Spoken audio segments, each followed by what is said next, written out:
اس تعلیمی پروگرام میں ملک بھر سے تمام ایسوسیشنز جو نجی تعلیمی اداروں کی فلاح و بہبود کے لیے کام کر رہے ہیں ان کی قائدین نے شرکت کی، جس میں اسلام آباد سے جناب ملک ابراہیم حسین صاحب، لاہور سے مرزا کاشف صاحب، خیبر پختونخوا سے نظر حسین صاحب اور گلنبی مساعدہ صاحب، سندھ سے سندھ پرائیویٹ اسکول فیڈریشن کے اختر ارائن صاحب اور بلوچستان میں کام کرنے والے تمام ایسوسیشنز کے نمائندوں، جس میں Iqra school association, Balochistan private school foundation, Balochistan progressive private school association, all Pakistan private school and colleges associations کے نمائندوں نے اس 4 روزہ میگا تعلیمی پروگرام میں شرکت کی۔ ان دنوں اس 4 روزہ پروگرام میں مختلف ایسوسیشنز کے انتخابات ہوئے تھے صوبائی کیبنٹ کے، جن میں all Pakistan private school federation, Iqra school association اور اس کے ساتھ ہی all Pakistan private school and colleges association, Balochistan private school foundation ضلع پشین کہ ان کی تقریب برداری کی تقریبات ہوئی اور اس کے ساتھ ہی مختلف عشائیے اور ایسوسیشنز کے نمائندوں کے درمیان مختلف میٹنگز ہوئے ہیں، اور اس میٹنگز اور ان تمام 4 روزہ جو ایکسرسائز ہوئی اس میں ملک بھر کی تعلیمی صورتحال پر بغور جائزہ لیا گیا اور اس نتیجے پہ پہنچے کہ اس وقت ملک میں اور بلوچستان میں جو تعلیمی صورتحال سے دوچار ہے، جس میں بالخصوص بلوچستان اور اس 4 روزہ پروگرام میں جو فیصلے کیے ہیں اس میں سب سے پہلے یہ ہے کہ اس آج کی اس پریس کانفرنس کی توسط سے ملک بھر کے نجی تعلیمی اداروں کی ایسوسیشنز اور اس میگا تعلیمی پروگرام کی توسط سے یہ مطالبہ کرتے ہیں کہ حالیہ کورونا وائرس کی وجہ سے نجی تعلیمی اداروں کی بدترین معاشی اور اقتصادی قتل ہوا ہے۔ 1.5 سال کے طویل ترین مدت کے لیے ادارے بند ہوئے ہیں، جس کی وجہ سے لاکھوں بچوں اسکول سے باہر ہوئے، ملک بھر میں 10,000 سے زائد نجی اسکولز بند ہوئے اور اسی طرح لاکھوں لوگ بے روزگار ہوئے ہیں۔ لہذا مرکزی اور صوبائی حکومت فوری طور پر نجی تعلیمی اداروں کے لیے ریلیف پیکیج کا عملی اقدامات اٹھائے۔ Balochistan private school regulatory authority act ایک ظالمانہ ایکٹ قرار دیتے ہوئے اسے مسترد کیا ہے اور مطالبہ کیا ہے کہ بلوچستان ایجوکیشن فاؤنڈیشن جو 1994 ایکٹ کے تحت بنایا گیا کو فعال کرتے ہوئے ان پر مکمل آمد درآمد کراتے ہوئے ایکٹ میں موجود قانون کے مطابق نجی تعلیمی اداروں کی معاونت اور سرپرستی کی جائے۔ ملک بھر میں بننے والے تمام پالیسی ساز اداروں میں نجی تعلیمی اداروں کو ایک اہم اسٹیک ہولڈر کی حیثیت سے شامل کر کے نجی شعبہ کو اعتماد میں لیا جائے۔ اس اہم میگا تعلیمی پروگرام میں متفقہ طور پر فیصلہ کیا ہے کہ ملک بھر کے نجی تعلیمی ادارے ایک متحدہ پلیٹ فارم پر متفق ہوئے ہیں۔ آئندہ کسی بھی صوبے میں نجی تعلیمی اداروں کے ساتھ ظلم یا زیادتی کی صورت میں ملک بھر میں اس ظلم کے خلاف متفقہ طور پر آواز بلند کی جائے گی اور ملک بھر میں ایک آواز ہو کر تعلیمی اداروں کی دفاع کی جنگ ایک ساتھ لڑنے کا فیصلہ کیا ہے، جو ایک خوشائند بات ہے۔ اس میگا ایونٹ میں جو ملک بھر کے ایسوسیشنز کی نمائندوں نے شرکت کی، اس میں all Pakistan private school federation, all Pakistan private school and colleges association, Iqra تحفظ القرآن، national education council, Balochistan private school grand alliance اور اس میں شامل ان کی تنظیمیں۔ اب میں نیشنل ایجوکیشن کونسل کے چیئرمین جناب نظر حسین صاحب سے گزارش کروں گا کہ وہ اس میگا ایونٹ میں جو بلوچستان ریگولیٹری اتھارٹی کے جو فیصلے ہوئے ہیں یا ان کے خدشات اور تحفظات اس میں ہم نے دیکھے ہیں وہ آپ کے ساتھ شیئر کریں۔ نظر حسین صاحب۔ Thank you very much. میرے ہم قلم ساتھیوں،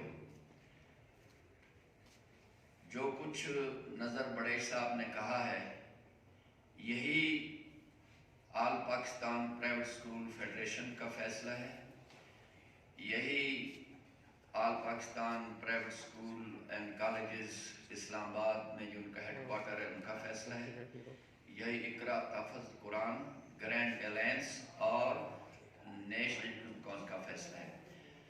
پہلا پوائنٹ کہ تعلیم کے میدان میں سب سے پسماندہ صوبہ بلوچستان کے چھوٹے اور مالی لحاظ سے کمزور اور کم فیسوں کے حامل تعلیمی اداروں کو پیکج دے کر ان کو فنا ہونے سے بچایا جائے، یہ بہت ہی ضروری ہے۔ یہ ہمارا اہم ترین پہلا مطالبہ یہ ہے، جس کی تفصیل ابھی نظر بڑے صاحب نے بیان کی ہے۔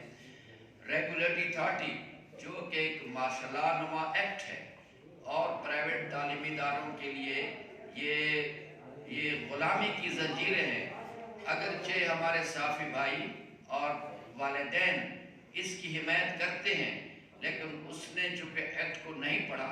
یہ ایکٹ جو ہے دراصل یہ پرائیویٹ تعلیمی اداروں کی تباہی کا ایک وہ سامان ہے.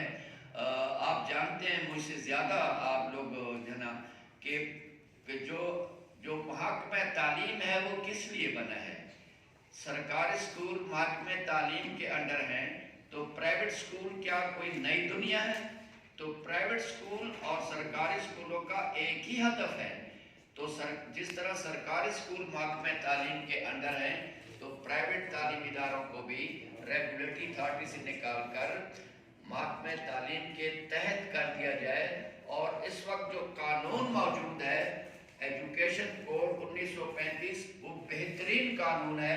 اس میں بچوں کے مستقبل کا تحفظ بھی ہے, اس میں والدین کی جو ہے آ رہا ہے وہ بھی شامل ہے اور اس میں پرائیویٹ اسکولوں کو بھی. لیکن جو ریگولیٹری ایکٹ ہے اس میں جو ہے وہ صرف رجسٹریشن اور تھانے داری اور ایک بیوروکریسی ہے. تو ہم نے اس کو مسترد کیا ہے, ہم اس کو کسی صورت بھی مانتے نہیں ہیں. Number 3 Balochistan education foundation. ہر صوبے میں ایجوکیشن فاؤنڈیشن بنے ہیں, frontier education foundation, Punjab education foundation, اسی طرح جو ہے سندھ ایجوکیشن فاؤنڈیشن. تو یہ تعلیمی اداروں کی فلاح کے لیے بنے ہیں. آپ مجھ سے بہتر جانتے ہیں کہ جو بجٹ میں فنڈ مختص کیے جاتے ہیں وہ کہاں خرچ ہوتے ہیں؟ سرکاری اسکولوں پر خرچ ہوتے ہیں. وہ پرائیویٹ اسکولوں کو ان سے ایک پینسل بھی نہیں ملتی. تو یہ ایجوکیشن فاؤنڈیشن پرائیویٹ سیکٹر کی ترقی ان کی فلاح کے لیے بنائے گئے تھے کہ ان کو تعلیمی ادارے بنانے کے لیے زمینیں ملے تاکہ ایجوکیشن عام ہو, ان کو جو ہے ایڈ ملے, ان کو قرضے ملے, ان کو اچھے لیب بنانے کے لیے پیسے ملے اور ان کے ٹیچرز کی جو ہے ٹریننگ ہو, ان کے پرائیویٹ اسکول جو بچے پوزیشن لیتے ہیں ان کو وظائف ملے, ان کے انعامات ملے. لیکن اس بلوچستان ایجوکیشن فاؤنڈیشن کو ایکٹ موجود ہے لیکن ایکٹ پہ عمل درآمد نہیں ہو رہا. جیسے کہ نظر بڑے صاحب نے کہا ہے کہ قانون موجود ہے تو اس پہ عمل درآمد ہونا چاہیے, اس کو فعال بنانا چاہیے. اگلا پوائنٹ یہ کہ تعلیمی ادارے, پرائیویٹ تعلیمی ادارے جو ہیں ان کی کہیں بھی نمائندگی نہیں ہے. بورڈ کا ایکٹ یہ کہتا ہے کہ ہر تعلیمی ادارہ جو بورڈ کے ساتھ ایفیلیٹڈ ہے وہ بورڈ کا نمائندہ ہے, وہ ووٹر ہے. اور یہ اس میں لکھا ہے کہ الیکشن کے ذریعے 4 نمائندے لیے جائیں گے اور اس میں پرائیویٹ اسکول جو ہے وہ بھی ووٹر ہیں لیکن الیکشن نہیں ہوتا, سلیکشن ہوتی ہے.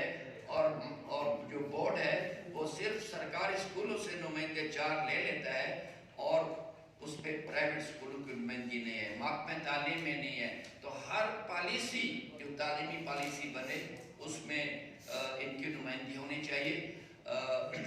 میں نے نظر بڑے صاحب کی جو وہ تھی اس کو میں نے تھوڑا سا وضاحت کیے. اس کے بعد ہمارے ساتھی ہیں اپنے کاشف مرزا صاحب, وہ بھی آپ کو انشاءاللہ مجھ سے بہتر جانے سے ہم سمجھا سکیں گے, بتا سکیں گے. اور اسی طرح جو ہے نا ہمارے ساتھی ملک ابرار صاحب وہ بھی اس میں حصہ لیں گے. اور میں آپ لوگوں کا شکریہ کرتا ہوں. آئی لو یور پیپل, کیونکہ آپ کی بڑی اہمیت ہے. Thank you very much. شکریہ نظر حسین صاحب. کاشف مرزا صاحب جو کہ آپ پاکستان پرائیویٹ اسکول فیڈریشن کے پریزیڈنٹ ہیں, بلوچی پاکستان میں اب ایک نئی بات چلی ہے کہ یکساں نصاب اور یکساں سلیبس کے بارے میں بہت اہم پوائنٹس کو ریز کیا جا رہا ہے. تو اس یکساں نصاب تعلیم اور یکساں کیریکولم سلیبس کی جو بات کی جا رہی ہے یا ایک تعلیمی سیشن کو ایک ساتھ پوری پاکستان میں کیا جا رہا ہے, اس کے حوالے سے بلوچستان گرینڈ الائنس کی سیشن میں اس پہ کافی ڈسکشن ہوئی ہے اور پاکستان لیول پہ ایک پالیسی پرائیویٹ سیکٹر نے منظر کی ہے. اس کے حوالے سے میں کاشف مرزا صاحب سے ریکویسٹ کروں گا کہ آپ دوستوں کو اس بارے میں بریف کریں. Thank you very much. Highly grateful آپ تمام دوستوں کا اور آپ نے وقت دیا ہے کہ اتنے امپورٹنٹ ایشو کے اوپر آپ یہاں کی تشریف آوری کا ہم سب آپ کے تہہ دل سے گزار ہیں.